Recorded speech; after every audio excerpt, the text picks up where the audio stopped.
अमावस।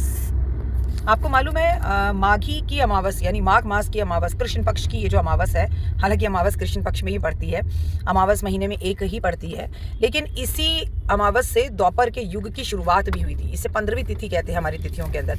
और ये और भी ज़्यादा पावरफुल इसलिए हो जा रही है इस बार क्योंकि ये संडे को पड़ रही है। और भी ज़्यादा पावरफुल इसलिए हो जा रही है क्योंकि ये माघ के महीने की है, जब कुंभ नहाने गए हुए हैं लोग। और भी ज़्यादा पावरफुल इसलिए हो रही है क्योंकि ये केवल अमावस नहीं, ये मौनी अमावस है, जिसमें मौन धारण कर थोड़ी देर चुप रहकर मौन व्रत रखा जाता है। चलिए अब आपको बताती हूँ मौन व्रत कैसे रखा जाता है। सुबह उठिएगा, अपने पास एक ऐसा कागज़ रख लीजिएगा और इस कागज़ पर लिख लीजिएगा राम राम बोल मुँह के पट खोल, और किसी से कोई बात मत कीजिएगा। स्नान चुपचाप एकदम मौन रहकर धारण कीजिएगा, अपने आप से बात नहीं करनी और होठ भी नहीं हिलने चाहिए।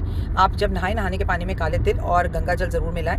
और अगर आप गंगा जी स्नान जाकर कर सकते हैं तो कहते हैं इस टाइम पर नहाने के लिए देवी देवता भी गंगा के तट पर स्नान करने आते हैं। इतनी बड़ी मौनी अमावस्या होती है और इसमें स्नान का विशेष महत्व होता है। तो भैया अगर गंगा जी यमुना जी नहाने ना भी जा पाएँ तो कम से कम गंगा यमुना का जल मिलाकर स्नान कर लेना चाहिए। और आप ये संकल्प करें भगवान के सामने चावल लेकर कि मैं आज मौन व्रत रखूंगी 12 बजे तक, शाम 5 बजे तक, दोपहर 2 बजे तक, 3 बजे तक, 1 बजे तक, या जब तक मैं पूजा कर रही हूँ मौन रखकर करूंगी। उसके बाद मैं बोलूंगी क्योंकि आपका ऑफिस भी है। वैसे तो संडे है, आपको पता है कि ऑफिस जो है संडे वाले दिन आपकी छुट्टी है। आप आराम से चाहें तो बिल्कुल बिना नागा आप इस व्रत को बहुत आराम से रख सकते हैं। लेकिन 1 घंटा 1.5 घंटा चुप रहना मुश्किल होता है, और कोई कह देना चुप रहो तो तब तो और भी मुश्किल होता है। लेकिन वाक सिद्धि की प्राप्ति होती है। जितने भी टाइम आप ये मौन व्रत रख सकें आप प्लीज़ ज़रूर रखिएगा।